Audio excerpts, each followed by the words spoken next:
Hello दोस्तों। तो आज हम जो है ये टेस्ट पेपर है विज़न का ही टेस्ट पेपर 21 जो कि प्योरली किस पे डिपेंड है, इकोनॉमिक्स पे। ठीक है, इकोनॉमिक्स के अगर आपने बेसिक और करंट अफेयर मिला के अच्छे से पढ़ रखा होगा तो इसके जो है आप क्वेश्चन अटैम्प्ट कर पाएंगे। ठीक है, और जो भी आपका स्कोर आएगा वो आप नीचे कमेंट बॉक्स में बताएंगे कि कितने में से कितने आए। ठीक है, तो देखते हैं इसके क्वेश्चन अगर जल्दी जल्दी हो जाएंगे तो हम कोशिश करेंगे कि 100 आज ही कर ले। ठीक है, नहीं तो 50-50 के 2 बार में कर लेंगे। ठीक है, मतलब हफ्ते में 1 या 2 भी टेस्ट सीरीज़ कर ली तो बहुत है। अभी पड़े हुए हैं, चाहे 4-5 हफ्ते तो पड़े ही हुए हैं। ठीक है, मतलब देखा जाए तो हाँ 6 हफ्ते से ज़्यादा ही पड़े हुए हैं। ठीक है, अगर पोस्टपोन नहीं होता। ठीक है, पोस्टपोन का दिमाग अपने दिमाग से अपने निकाल दीजिए। 22-23 जून को जाके ऑनलाइन चेक करना कि पोस्टपोन हुआ या नहीं हुआ। ठीक है, अपने आप को यही मान के चलो आपका कि एग्ज़ाम है। ठीक है, जितनी पोस्टपोन की वीडियो है मोबाइल में आपको POST ये तो टाइप ही नहीं करना। ठीक है, तो इसको 22 तारीख तक रहने दीजिए। 22 तारीख को आप जो है ऑनलाइन चेक कर लेना। ठीक है, तो देखिए सबसे पहला क्वेश्चन क्या है इसका। तो जो हमारे जो जो RRB होते हैं ना, रीजनल रूरल बैंक्स होते हैं, क्षेत्रीय ग्रामीण बैंक, तो इसके संदर्भ में कुछ कथन दिए गए हैं तो इसके बारे में आपको बताना है। ठीक है, पहला है इसकी जो शेयर धारिता होती है वो राज्य सरकार की सर्वाधिक हिस्सेदारी होती है। ठीक है, मतलब जो केंद्र की होती है ना, एक जो राज्य की होती है, एक प्रायोजक बैंक की होती है, तो तीनों की इसमें कितनी होती है। तो इतना आपको मतलब बताना नहीं है, ये बताना है कि राज्य की इसमें सर्वाधिक होती है। ठीक है, तो ये कथन सही है या गलत है रीजनल रूरल बैंक्स के लिए, क्षेत्रीय ग्रामीण बैंक या प्रादेशिक ग्रामीण बैंक। उसके बाद इसका उद्देश्य क्या होता है, जो शहरी क्षेत्र होते हैं उनकी और ग्रामीण जमाओं का जो बहिर्वाह है उसको नियंत्रण करना, मतलब जो पैसा है वो गांव से शहर की ओर जा रहा है उसको रोकना है इसका काम। ठीक है, तो सही हो भी सकता है, नहीं भी, आपको गैस करना है। इसके द्वारा पिछले 5 वर्षों में कृषि ऋण वितरण की राशि में जो है निरंतर वृद्धि की गई है। जो कृषि ऋण की राशि है, जो इसमें मतलब पैसा होता है, उसमें निरंतर वृद्धि की गई है। ठीक है, तो इसका आंसर आपको गैस करना है। देखिए इसका क्या होगा आंसर। पहला सही है, पहला दूसरा, दूसरा तीसरा, या पहला दूसरा तीसरा। ठीक है, तो आप अपने क्या बोलते हैं कॉपी में इसको लिख सकते हैं, पहला दूसरा जो भी आपका हो। देखिए अब इसका आंसर देखते हैं। तो आई होप आपने गैस कर लिया होगा। तो देखिए हम शॉर्ट में देखेंगे, इतना बड़ा पढ़ने का हमारे पास टाइम नहीं है। तो देखिए सबसे पहले जो रीजनल रूरल बैंक्स होते हैं उनका रेशियो क्या होता है, 50, 15 और 35। ये सेंटर का, ये स्टेट का, और ये हमारा जो प्रायोजक बैंक होता है।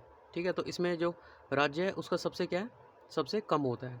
ठीक है, तो कथन एक सही नहीं है। ठीक है, इसका आंसर सी है, मतलब 2 और 3। अब देखिए दूसरा क्या होता है, इसका जो कार्य होता है वो क्या होता है, ग्रामीण जमाओं की शहरी क्षेत्रों की बहिर्वाह पर नियंत्रण रखना। ठीक है, यही हमारी स्टेटमेंट थी।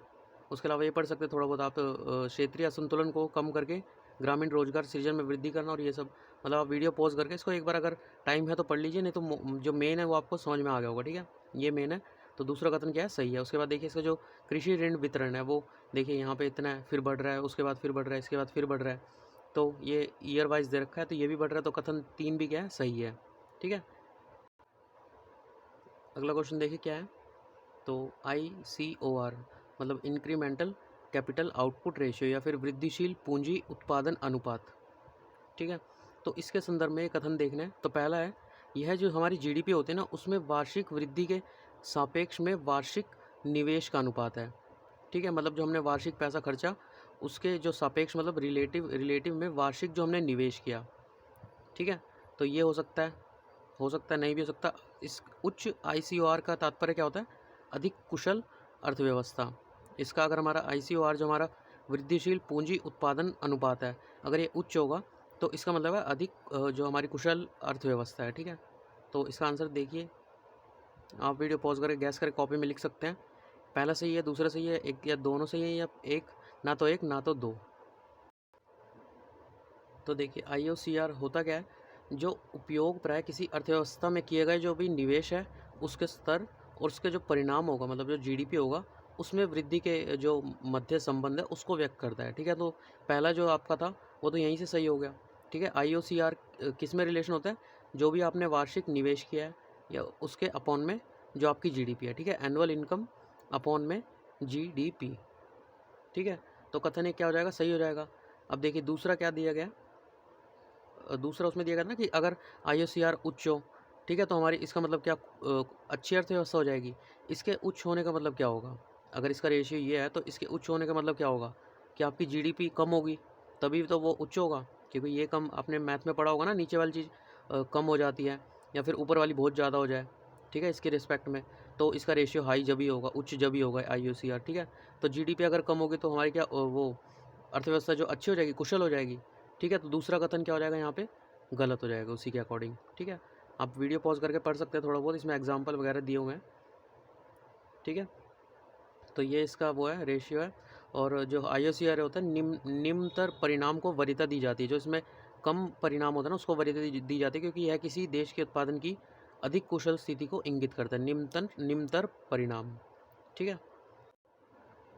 अभी देखिए थर्ड क्वेश्चन। तो जो NPA होता है, ठीक है, जिसने भी करंट अफेयर जो है फॉलो करे होंगे मेरे चैनल पे, तो वो ये क्वेश्चन कर लेगा आराम से, ठीक है। तो NPA को आशंका कम करने के लिए निम्नलिखित में से कौन सी जो क्रियाविधि होती है की जा सकती है। अगर हमें नॉन परफॉर्मिंग एसेट है जो, उसको कम करना है, ठीक है। तो हम इसमें से क्या कर सकते हैं, सबसे पहले NPA को बेच सकते हैं, लोक अदालतों की ओर रुख कर सकते हैं, ठीक है। उसके अलावा बैंकों में अधिक पूंजी का अंतर्वेश कर सकते हैं, मतलब बैंकों में हम पैसा डाल सकते हैं, ठीक है। तो NPA चलिए आप गैस करिए, उसके बाद इसका सॉल्यूशन देखते हैं। देखिए जो पहला है इसका आंसर जो है C, मतलब फर्स्ट और जो थर्ड है वो सही है, बी इसमें गलत है। देखिए पहला क्या है, सरफाइसी जो अधिनियम था उसके अंतर्गत जो NPA की बिक्री है वो कर सकते हैं। हमने करंट अफेयर में पढ़ा था कि जो बैड बैंक्स होते हैं ना, बैड बैंक्स, वो क्या करते हैं, इनसे जो है NPA खरीद लेते हैं और आगे जो है वसूल करते हैं, ठीक है। जैसे मैंने बताया था एग्जांपल देखिए कि 1 करोड़ के मान लीजिए इन्होंने खरीद लिए, ठीक है। तो उस टाइप से वो आगे फिर वसूल कर लेते हैं, एक 80 लाख रुपए वजह से वसूल कर लेते हैं, ठीक है। मतलब मान लीजिए NPA हमारा 1 करोड़ का है, तो ये क्या करेंगे, 80 करोड़ का बैंक से खरीद लेंगे, ठीक है। आगे वो कितने वसूल करते हैं बैंक से, उसे कुछ नहीं लेना देना होता। ये 60 करोड़ वसूल करे, 70 करोड़ करें, इस टाइप से। अगर 80 से ज़्यादा कर लेंगे मान लो, ठीक है, 80 से मान लो 90 कर लेना, तो इनको 10 करोड़ का बेनिफिट हो गया, ठीक है। बैंक को फिर यहाँ पे 20 करोड़ का घाटा हो रहा है, ठीक है, पर 80 करोड़ तो मिल रहे हैं, बिल्कुल ही NPA में तो नहीं है वो, ठीक है। तो इसकी वजह से इनकी बिक्री जो है करी जाती है बैड बैंक्स को, ठीक है। उसके अलावा अगर लोक अदालत की बात करें, तो इनमें क्या होता है, छोटी जो जमा पूंजी होती है 5 लाख रुपए तक की, उसके लिए तो प्रक्रिया है, पर उसके अलावा जो है कोई भी विधिक प्रक्रिया इसमें नहीं होती है ऐसा करने के लिए, ठीक है। तो इसी वजह से ये यहाँ पे हमारा गलत हो जाता है।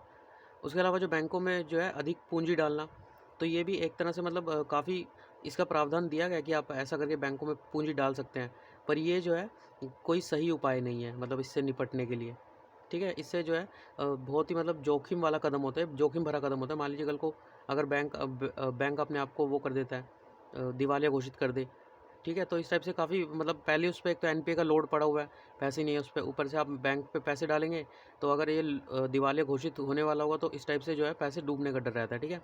बहुत ही जोखिम भरा कदम होता है, पर ये जो है करते हैं, ठीक है, बैंक से ऐसा करते हैं। तो इसकी वजह से 1 और 3 हमारे सही है। और जो लोक अदालत है इसमें कोई विधिक प्रक्रिया नहीं है, ठीक है, यहाँ पे क्लियर लिखा हुआ है, यह एक विधिक प्रक्रिया नहीं होती है, ठीक है। इसकी वजह से ये गलत हो जाता है, ठीक है। अभी देखिए फोर्थ क्वेश्चन है, बिल्कुल आपका बेसिक उससे आया हुआ है। देश X की जो GDP है उसकी GNP से कम है, ठीक है। ग्रोस नेशनल प्रोडक्ट और जो ग्रोस डोमेस्टिक प्रोडक्ट है, ये GDP इसकी इससे जो है कम है, ठीक है। दिए गए कथनों में से कौन सा सर्वाधिक उपयुक्त निगमन प्रस्तुत करेगा। तो देखिए पहला क्या है, विदेशी कंपनियों द्वारा जो X देश है उसके भीतर अर्जित आय X देश के बाहर घरेलू कंपनियों द्वारा अर्जित आय से अधिक है, ठीक है। मतलब जो विदेशी कंपनियाँ हैं उसके द्वारा जो मान लीजिए कोई विदेशी कंपनी है वो इंडिया में आई, तो उसने जो यहाँ पे आके जो भी पैसा कमाया, ठीक है। और जो एक्स देश है उसके बाहर जो घरेलू कंपनियाँ हैं उसके द्वारा अर्जित आय उससे अधिक हो। अगर कोई मान लीजिए यहाँ की कंपनी है, कोई इंडिया की कंपनी है, वो बाहर जाके अगर कोई जो पैसा कमा रही है तो वो आय उससे अधिक हो, ठीक है, ऐसा हो सकता है। तो देखेंगे अभी। उसके अलावा अगर एक्स देश के बाहर जो घरेलू कंपनियां उसके द्वारा अर्जित जो आय है, ठीक है, वो विदेशी कंपनियों द्वारा एक्स देश के भीतर आय से अधिक हो, ठीक है। इसके लिए आपको GDP और GNP आपको क्लियर होना चाहिए होता क्या है।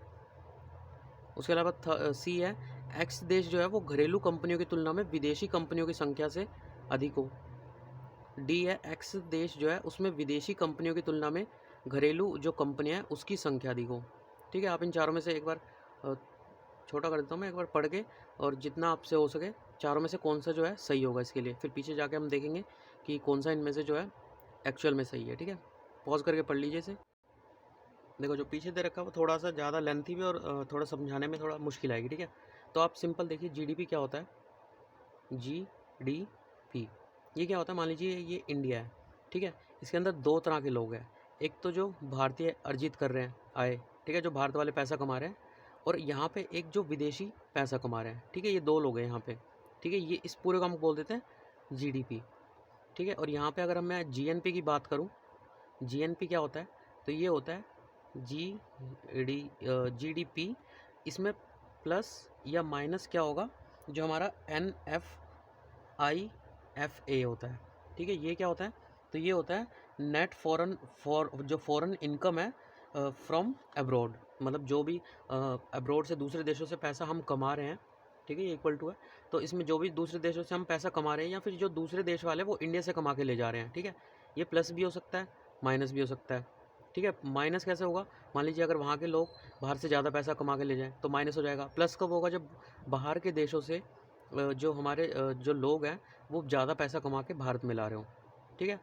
सिंपल सी बात है, आपको समझ आ गई। जीडीपी में दोनों को इंक्लूड करते हैं और जीएनपी में प्लस या माइनस करते हैं NFIFA, ठीक है, net foreign income from abroad, ठीक है। तो यहाँ पे देखिए ये बीच पे लिखा गया, चलिए ठीक है, मैं आप बता देता हूँ। इसमें बता रखा है कि जो जीएनपी है, जीडीपी इससे कम है हमारी जीएनपी से, ठीक है। जीएनपी ज़्यादा है। अब जीएनपी ज़्यादा का मतलब क्या है, जीएनपी, ठीक है। इसका ज़्यादा का मतलब क्या है कि जो जीडीपी था उसमें कुछ प्लस हुआ है, ठीक है। जीडीपी से ज़्यादा है वो, तो इसमें प्लस हुआ है, मतलब जो भारतीय हैं वो बाहर से ज़्यादा माल लूट के लाए हैं, ठीक है, भारत में, ठीक है। इस टाइप से याद रख लीजिएगा। तो ज़्यादा अगर माल लूट के लाए हैं तो देखिए इन ऑप्शन को जो आप पढ़ेंगे तो सेकंड देखिए, एक्स देश के जो बाहर घरेलू कंपनियों द्वारा अर्जित आय है वो विदेशी कंपनी द्वारा एक्स देश के जो भीतर अर्जित आय है उससे क्या है, अधिक है। मतलब हम बाहर से ज़्यादा माल लूट के भारत में लाए हैं, ठीक है।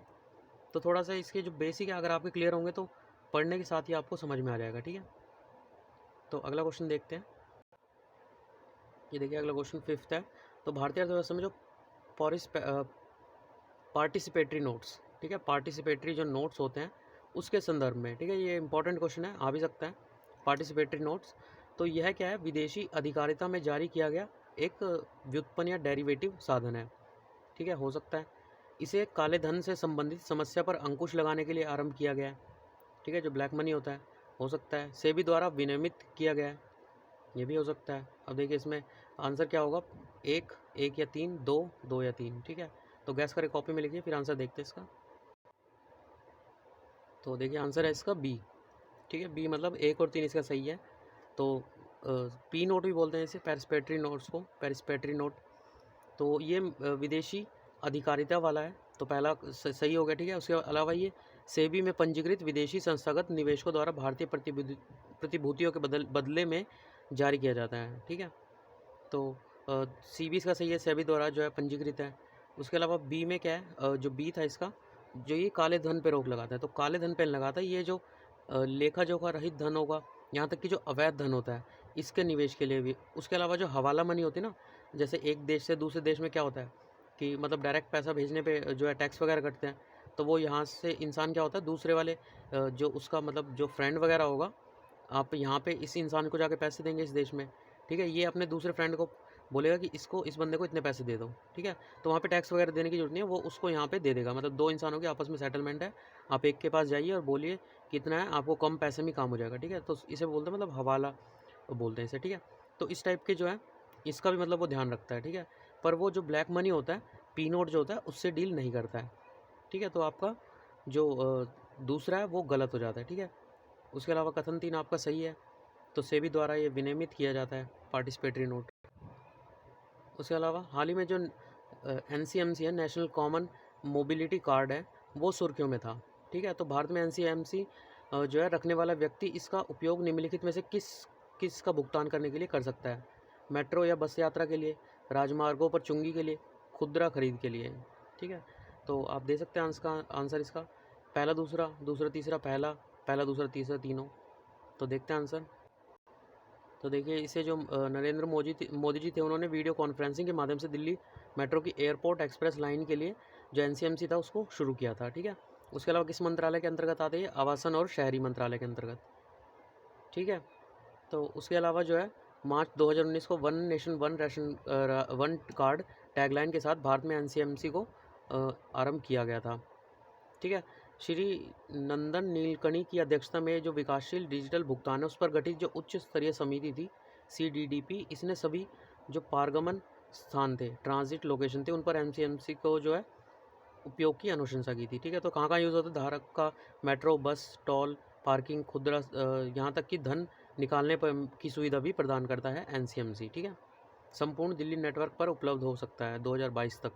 ठीक है, तो सारे सही हैं तीनों। अगला देखिए क्वेश्चन क्या है, लागत प्रेरित जो मुद्रास्फीति होती है। ठीक है, ये बेसिक टर्म है, ये बताने आपको पता होनी चाहिए। मुद्रास्फीति, मुद्रास्फीति, उसके संदर्भ में निम्नलिखित कथनों पर विचार कीजिए। लागत प्रेरित जो मुद्रास्फीति है, तो लागत प्रेरित जो मुद्रास्फीति है वो आपूर्ति पक्ष जो कारक होते हैं जैसे उच्च मजदूरी आदि से निर्धारित होती है, हो सकता है। लागत प्रेरित जो मुद्रास्फीति है केवल तभी हो सकती है जब मांग जो है सापेक्ष लोच रहित हो। ठीक है, ये भी हो सकती है, अभी आगे एक्सप्लेन करेंगे। तो पहला दूसरा दोनों में से कोई भी नहीं। देखिए इसका आंसर क्या है, तो जो लागत प्रेरित मुद्रास्फीति है वो कब उत्पन्न होती है? जब मजदूरी और जो हमारा कच्चा माल होता है उसकी लागत में वृद्धि हो, उसके कारण समग्र मूल्य में वृद्धि हो जाती है। ठीक है, मतलब हमारी जो यहाँ पे डिमांड है वो तो सेम ही बनी रहती है।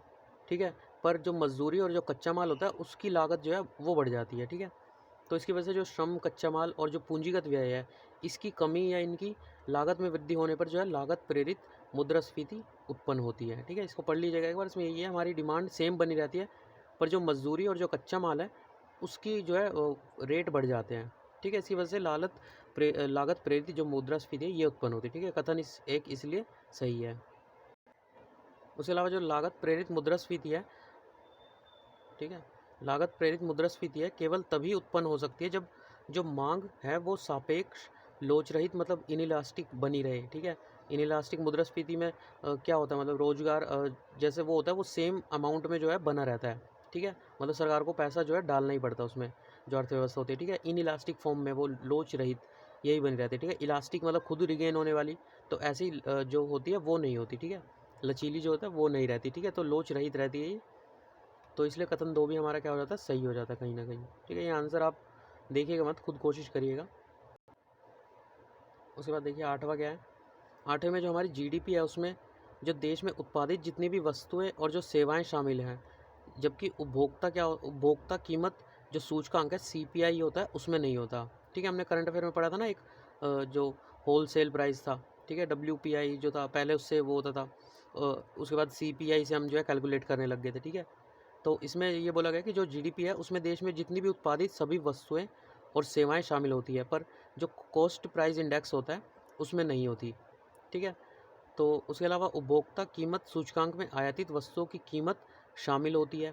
ठीक है, सीपीआई में जो है आयातित वस्तुओं की कीमत शामिल होती है, जबकि जीडीपी में जो है अवस्फीतिक में नहीं होती। उत्पाद जो अवस्फीतिक होता है उसमें नहीं होती है। ठीक है, उसके अलावा जो जीडीपी है सकल घरेलू उत्पाद है वो अवस्फीतिक, इसमें वस्तुओं और सेवाओं का भार नियत करता रहता है, जबकि उपभोक्ता कीमत सूचकांक में नहीं रहता है। ठीक है, तो एक बार थोड़ा सा पॉज करके पढ़िए, फिर उसके बाद आंसर देखिए क्या है इसका। आपने वैसे पीछे देख लिया होगा, फिर भी एक बार चलिए एक्सप्लेन कर देते थोड़ा इसका आंसर। ठीक है, तो क्वेश्चन को एक बार और जाके आप पढ़ेंगे। ठीक है, जब सॉल्यूशन पढ़ लेंगे उसके बाद देखिए कथन एक के लिए देखिए, जो हमारे उपभोक्ता जिन वस्तुओं को जो क्रय करते हैं मतलब बेचते हैं उसमें देश के उत्पादित सभी वस्तुओं का प्रतिनिधित्व नहीं होता है। ठीक है, जीडीपी में क्या होता है? अवस्फीतिक जो होती है उसमें सभी ऐसी वस्तुएं और सेवाएं जो है शामिल होती है। ठीक है, इसलिए कथन एक सही है। अवस्फीतिक होता क्या है? जो हमारी मौद्रिक जो मॉनेटरी जो जीडीपी होता है ना उसके अपॉन में जो वास्तविक जो जीडीपी होगा। ठीक है, जो वास्तविक रूप से हम जो जीडीपी यूज़ करते हैं उसके ऊपर क्या होता है? मौद्रिक जो मॉनेटरी में यूज़ करते हैं। ठीक है, तो ये अवस्फीतिक होता है। तो कथन एक हमारा सही है इसी के लिए। ठीक है, कथन दो में देखिए, जो हमारा सीपीआई होता है उसमें जो प्रतिनिधित्व उपभोक्ता द्वारा उपभोग की गई जो वस्तुएं होती हैं उनकी कीमतें शामिल होती हैं। ठीक है, इसलिए इसमें आयातित वस्तुओं के जो मूल्य होते हैं वो समाविष्ट होते हैं, और जीडीपी में जो अवस्फीतिक होता है उसमें आयातित वस्तु की कीमत शामिल नहीं होती है। ठीक है, ये भी कथन दो में यही दे रखा है। ठीक है, तो ये भी सही है। पर थर्ड में देखिए जो सकल घरेलू उत्पाद है, जीडीपी है, उसमें अपस्फीतिक वस्तुओं और सेवाओं का भार क्या होता है, नियत रहता है, जबकि जो सीपीआई है उसमें नहीं होता। अब सॉल्यूशन देखिए, तो जो सीपीआई है उसमें भार नियत रहता है, लेकिन जो जीडीपी होता है ना उसमें अपस्फीतिक में प्रत्येक वस्तु के उत्पादन स्तन के अनुसार उसमें अंतर होता है। ठीक है, इसलिए कथन हमारा 3 क्या है, सही नहीं है। ठीक है, पहला और दूसरा हमारा सही है इसके लिए। नोवा देखिए, जो यूएनडीपी है, यूनाइटेड नेशन डेवलपमेंट प्रोग्राम है, उसके द्वारा प्रकाशित जो जो मानव विकास सूचकांक है, ह्यूमन डेवलपमेंट इंडेक्स है, उसमें कौन से मापदंड शामिल होते हैं।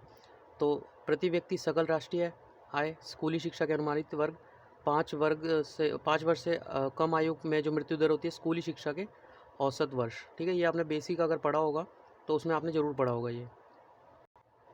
तो उसमें जो सी था सिर्फ वो गलत था। ठीक है, जो 5 वर्ष से कम बच्चे होते हैं उनकी मृत्यु दर, ठीक है, उसको सही गलत किया गया, बाकी सब जो है इंक्लूड होता है। मतलब मानव विकास के प्रमुख आयाम अर्थात जो दीर्घ एवं स्वस्थ जीवन, शिक्षित एवं सुविज्ञ होना और उपयुक्त जीवन स्तर का होना आदि में जो है औसत उपलब्धि का संक्षिप्त ये माप है। ठीक है, एचडीआई इनके 3 आयामों में से प्रत्येक के सामान्यकृत सूचकांकों का ज्यामितीय माध्य होता है।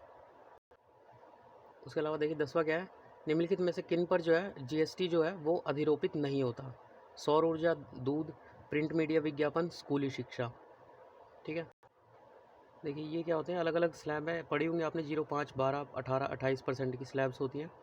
ठीक है, तो जो सबसे पहला था, जो हमारी सौर ऊर्जा उस पर जीएसटी जो है अंतर्गत नहीं लाया जाता। मादक पेय हो गया, पेट्रोलियम हो गया, ठीक है, ये सब जो है राज्य सरकार के अंदर आते हैं और इन पर जो है जीएसटी नहीं लगाया जाता। ठीक है, तो उस पर फर्स्ट पे नहीं लगाया जाता। उसके बाद दूध पे तो अभी भी जीएसटी में जो है अंतर्गत आरोपित नहीं किया गया, दूध वगैरह पे जो हमारे वो होता है ना जीएसटी, तो वो भी सही है। पर जो प्रिंट मीडिया है उसके लिए जो विज्ञापन है उसके स्थायी बिक्री पर 5 और 18% जो जीएसटी है वो अधिरोपित किया गया है। ठीक है, इसलिए हमारे जो जीएसटी है वो उसके अंतर्गत आता है। उसके अलावा जो उच्चतर माध्यमिक स्तर है उसकी स्कूली शिक्षा, ऐसी सेवा जो शिक्षण संस्थानों की प्रदान की जाती है, उनको भी जो है जीएसटी से छूट प्रदान की गई है। ठीक है, तो चौथा विकल्प भी इसका सही है। ठीक है, सिर्फ जीएसटी जो है वो प्रिंट मीडिया पे लगाया जाता है, बाकी जो हमारे ये सौर एनर्जी है, दूध है, ठीक है, और जो एजुकेशन है उस पर नहीं लगता है। ठीक है, तो चलिए अभी फ़िलहाल 10 क्वेश्चन मैंने एज ए ट्रायल के लिए लिया था। आज मेरा कुछ पढ़ाने का मन नहीं कर रहा था, इसलिए मैंने कहा ये देख लेते हैं। अगर क्या बोलते हैं इसको थोड़ा बहुत अगर बच्चे कहेंगे तो इसको मैं आगे फिर कंटिन्यू करूँगा, क्योंकि देखिए अभी कितने 22 मिनट में हमने 10 क्वेश्चन करे हैं। ठीक है, मतलब बीच में कुछ ऐसे क्वेश्चन भी होंगे जो जल्दी जल्दी होंगे, ये थोड़े लेंथी थे तो टाइम लगा। तो लगा लीजिए आप कितना 2 घंटे कम से कम एक टेस्ट में लगेंगे। ठीक है, तो अगर कुछ बच्चे अगर कहेंगे तो मैं इसके अकॉर्डिंग जो है टेस्ट पेपर सॉल्व करवा दूँगा। ठीक है, वीकली 1 या 2 करवा दूँगा। ठीक है, तो चलिए उसके बाद आज देखता हूँ, अगर मन किया तो फिर शाम में मैं साइंस की अपलोड कर दूँगा, नहीं तो फिर कल साइंस और एनवायरनमेंट दोनों की अपलोड कर दूँगा। ठीक है, तो तब तक के लिए पसंद आए वीडियो तो लाइक सब्सक्राइब कीजिए और घर में बैठे रहिए, बाहर ना जाएं। और उसके अलावा आपका बचा हुआ दिन क्या हो, शुभ हो।